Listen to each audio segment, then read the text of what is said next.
says to me, his voice still thick with a Russian accent. "We still need to find her." "We will, Dad." He checks my face again. I nod, assure him. But I don't think that he is looking for assurance. I think, for the first time, he is looking for guilt. "Did you know?" he asks, his voice barely audible. I feel my entire body quake, but I don't blink, don't look away. I wonder what he sees, what he believes, but I will never know, because then, right then, my father closes his eyes and dies. Chapter 1. 3 months later. I was sitting in an elementary school gymnasium watching my 6-year-old daughter, Kara, nervously navigate across a balance beam that hovered maybe 4 inches off the floor, but in less than an hour I would be looking at the face of a man who'd been viciously murdered. That should not shock anyone. I have learned over the years, in the most horrible ways imaginable, that the wall between life and death, between extraordinary beauty and mind-boggling ugliness, between the most innocent setting and a frightening bloodbath, is flimsy. It takes a second to tear through it. One moment life appears idyllic. You were in a place as chaste as an elementary school gymnasium. Your little girl is twirling. Her voice is giddy. Her eyes are closed. You see her mother's face there, the way her mother used to close her eyes and smile. And you remember how flimsy that wall really is. Cope.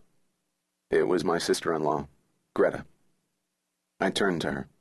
Greta looked at me with her normal concern. I smiled through it. "What are you thinking about?" she whispered.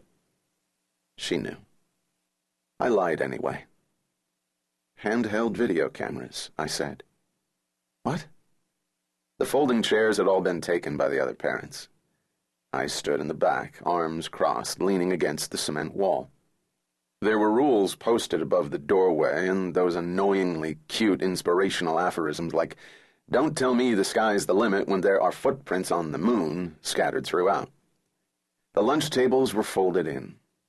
I leaned against that, feeling the cool of the steel and metal. Elementary school gyms never change as we age. They just seem to grow smaller. I gestured at the parents. "There are more video cameras here than kids." Greta nodded. "And the parents, they film everything." "I mean everything. What do they do with all that? Does anybody really watch this again, from beginning to end?" "You don't?" "I'd rather give birth."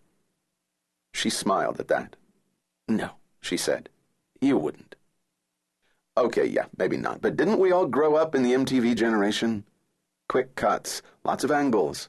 But to just film this straight out like this, to subject an unsuspecting friend or family member to that..." The door opened. The moment the 2 men stepped into the gym, I could tell that they were cops.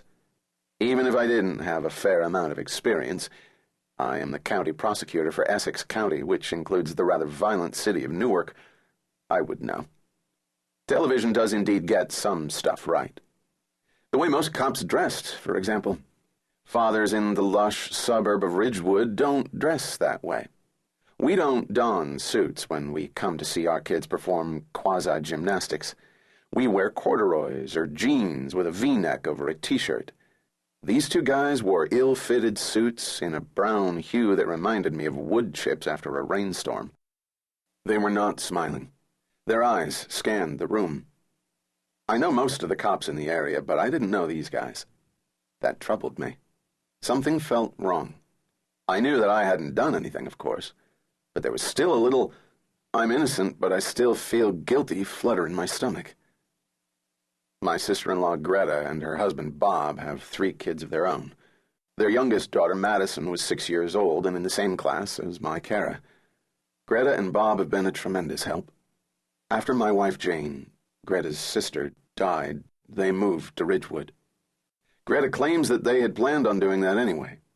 I doubt it. But I am so grateful that I don't question it much. I can't imagine what it would be like without them. Usually the other fathers stand in the back with